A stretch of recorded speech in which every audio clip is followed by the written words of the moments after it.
Nike just made a move that has the entire tennis world talking, and Aryna Sabalenka is not happy about it. The world's #1 ranked women's tennis player has been publicly calling out her own sponsor, and right at the same time, Nike is quietly building a brand empire around a 20-year-old Filipino sensation named Alex Eala. The timing is no coincidence. The signals are everywhere, and if you've been following the business of tennis, this is the story you cannot afford to miss. Here's the thing. When the world's best player feels the need to beg fans on social media to put pressure on Nike, something has gone seriously wrong behind the scenes. And when Nike responds not by fixing things for Sabalenka, but by doubling down on a rising star from the Philippines, it tells you exactly where the brand thinks the future of women's tennis is headed. Stay with us, because every chapter of this story gets more jaw-dropping than the last. To understand why Nike's relationship with Aryna Sabalenka has become one of the most talked about sponsorship dramas in women's tennis, you need to understand who Sabalenka is right now. She is the WTA world #1. She has won 4 Grand Slam singles titles, the Australian Open in 2023 and 2024, and the US Open in 2023 and 2024. She finished the 2024 season as the year-end #1 and was voted WTA Player of the Year. By every measurable standard, Aryna Sabalenka is the most dominant force in women's tennis on the planet right now. So when a player of that stature steps to the microphone at the 2025 WTA Finals and tells the world that next year's not going to be that special with Nike, you stop and you listen. That's exactly what happened in November 2025. Standing in front of reporters, Sabalenka openly joked, though with a very real edge, that fans should start messaging Nike on Instagram to put some pressure on. She then hinted that 2027 would be different, saying, "That year is going to be sick, but 2026? Nothing special. For the #1 player in the world, nothing special." This wasn't the first crack in the relationship either. At the 2025 US Open qualifying rounds, a lower-ranked player stepped onto the court wearing what appeared to be an almost identical kit to the one Sabalenka was about to debut as the defending champion. Fans on social media erupted. Comments flooded in, calling the situation pathetic and embarrassing. One fan wrote that it was unacceptable for Nike to not even protect the unique look of its world #1. And this wasn't a one-time oversight. A nearly identical incident had already happened just months earlier at the 2025 French Open, when another player wore a kit that closely mirrored Sabalenka's Roland Garros dress. Fans demanded Nike do better. The brand largely stayed silent. Compare that to how Nike has treated Carlos Alcaraz and Jannik Sinner, 2 male stars who both received their own custom Nike logos. Alcaraz debuted his personal logo at the 2025 ATP Finals. Sinner has had the same premium treatment. Meanwhile, Sabalenka, with more Grand Slam titles than either of them combined at that point, was still waiting for the same level of investment. The frustration is understandable. The question now is, while Nike keeps Sabalenka waiting, where exactly is the brand choosing to put its energy and resources?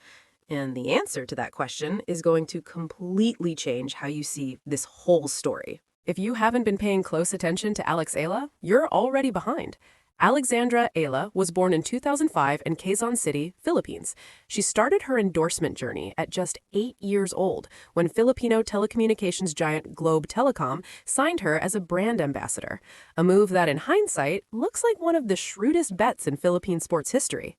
By the time she was a teenager, she had already signed with French tennis brand Babolat for her racket needs, and in 2019, Nike came calling with a full apparel sponsorship deal. Nike did not wait for Eala to become famous. Nike bet on her before she was. That bet has paid off in ways that are genuinely historic. In 2022, Eala became the first Filipino player ever to win a Grand Slam junior singles title, capturing the US Open Girls Singles Championship. It was a moment that put the Philippines on the global tennis map in a way nothing had before. She then continued to climb the WTA rankings with steady, determined progression. In March 2025, she entered the WTA Top 100 for the first time, becoming the first Filipino ever to do so. She did it in unforgettable fashion. At the 2025 Miami Open, Eala entered on a wildcard invitation and then went on what can only be described as a historic run. She defeated Jelena Ostapenko.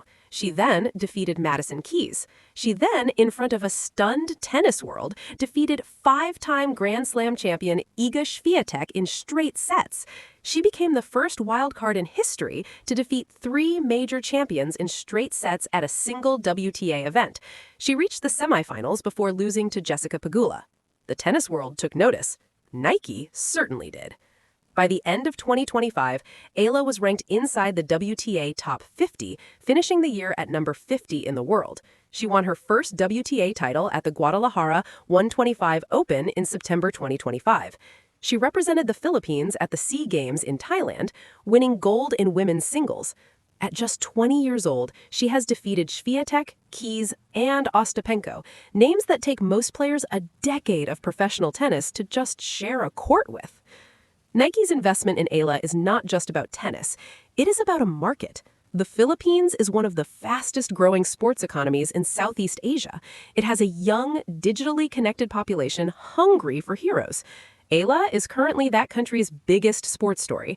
The Sampaguita Blossom hair tie that Nike gifted her for her Wimbledon debut in 2025, designed in the shape of the Philippines' national flower, was not just a gesture, it was a statement of brand intent. Nike is building something around Alex Eala that goes far beyond equipment. But here's where things get really interesting, and where Sabalenka's frustration starts to make a whole lot more sense. Nike has always been in the business of mythology. It is not enough for the brand to simply sponsor the best player in the world. Nike wants to build icons. It wants to create cultural moments that transcend the sport. Think of Michael Jordan in basketball, Roger Federer on the grass at Wimbledon, Serena Williams dominating every surface for 2 decades. These were not just athletes, they were Nike stories. And right now, in women's tennis, Nike is making a very calculated choice about whose story it wants to tell most loudly. Reports and industry insiders have been circulating the idea that Nike is positioning Eala for a significantly elevated commercial role, one that goes beyond standard apparel deals into the kind of multi-layered partnership that includes performance bonuses, equity elements, and large-scale marketing campaigns. The exact confirmed numbers are not yet public, but the direction of travel is unmistakable. Nike has been investing in Filipino cultural identity around Eala in ways that mirror how the brand built campaigns around other generational figures. The national flower hair tie, the global marketing exposure, the continued presence in Nike's women's tennis visual campaigns. These are not small moves. Meanwhile, Sabalenka, despite being 3 of Nike's women's tennis pillars alongside Naomi Osaka and Qinwen Zheng, still does not have a signature shoe collection. She is not yet a signature athlete. Osaka has one. Qinwen Zheng has one. Carlos Alcaraz, who is also Nike, just got his own logo. Sabalenka, 4 Grand Slams deep, explicitly told the media at the 2025 WTA Finals that 2026 would not be special for her with the brand. She said 2027 might be. That is a long time to ask the world's best player to wait. The business logic Nike is running, whether it is the right call or not, is about audience growth and future market value. Sabalenka brings star power in Europe and the Americas, but Eala brings something Nike covets deeply right now. Asia, Southeast Asia specifically, the Philippines, a market of over 110 million people who have suddenly found in Alex Eala a genuine global sports hero. The brand that plants its flag with her now captures something money alone cannot buy later. This is not Nike turning its back on Sabalenka. This is Nike making a parallel bet, one that happens to be generating more visible excitement within the brand than anything currently happening on the Sabalenka side of the relationship. And Sabalenka knows it, hence the public call-out, hence the pressure campaign, hence the hints about 2027. The question everyone is now asking is this: can Nike keep both superstars happy, or is a split coming that will shake the entire sport? The tension between Nike's investment in Sabalenka and its growing excitement over Eala is not just a business story. It is a story about power, recognition, and what it means to be a woman at the top of sport in 2025. Sabalenka has not been quiet about what she wants. She wants to be treated with the same investment Nike gives to male stars of similar stature. She wants a signature line. She wants a custom logo. She wants the brand to protect her identity on court, not allow qualifying round players to step out in near-identical kits while she is the defending champion. These are not unreasonable asks. The irony is that Sabalenka is already doing enormous commercial work for Nike, whether the brand fully realizes it or not. She headlines the Nike Shox Z campaign, a futuristic lifestyle shoe launch that has nothing to do with tennis. She was featured in Nike's Everyone Watches Women's Sports campaign, alongside Osaka and Qinwen. Her social media following has grown to 2.8 million on Instagram, making her the joint most followed active WTA player on the platform. She is marketable, charismatic, and commercially powerful. But Nike appears to be in a phase where it is not yet ready to give Sabalenka everything she is asking for, while simultaneously pouring resources into the early stages of building the Eala narrative. For Eala, 2026 is shaping up to be a pivotal season. She opened her WTA season at the Auckland Open, reaching the semifinals in both singles and doubles. She made her Australian Open debut. She is ranked inside the top 50.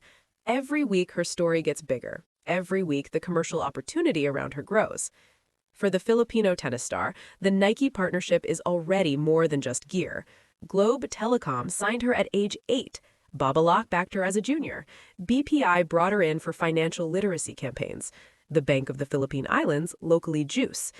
These are brands building long-term relationships with an athlete who they believe will be one of the defining sports figures in Southeast Asian history. Nike is central to that ecosystem. The version of the story most favored by tennis insiders is that Nike ultimately upgrades both relationships, giving Sabalenka her long-overdue signature status in 2027, as she has hinted, while simultaneously accelerating Eala's rise as the face of Nike tennis in Asia. The numbers attached to expanded deals for both would be significant. But in the window between now and 2027, the friction is real, the frustration is public, and the spotlight is increasingly drifting toward a 20-year-old from the Philippines who seems completely unbothered by the pressure. And if Eala keeps winning at the rate she's winning, Nike may not have a choice but to make her the single biggest name in their tennis portfolio, sooner than anyone expected. Here is where we land on all of this.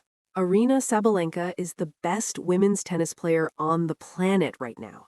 4 Grand Slams, year-end #1, a media personality that draws millions. She deserves everything she is asking from Nike, and then some.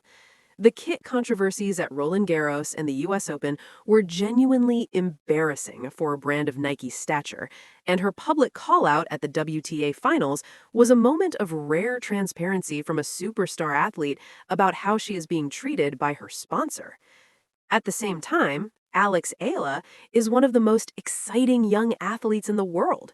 She made history at every stage. She beat 3 Grand Slam champions as a wild card. She wears the Sampaguita blossom for her country. She is the first Filipino top 50 WTA player ever. Nike's investment in her story is not a betrayal of Sabalenka. It is a recognition that global sports is bigger than one market, one continent, and one generation. Both stories matter. Both investments make sense. What makes this moment extraordinary is that these two narratives are colliding in real time, forcing Nike to decide exactly how it treats its stars, what it values, and what the future of women's tennis looks like in its brand universe. One thing is certain, with Sabalenka demanding more and Eala delivering more, Nike is sitting on one of the most compelling dual storylines in all of sports right now. This is not the end of the story. This is just the beginning.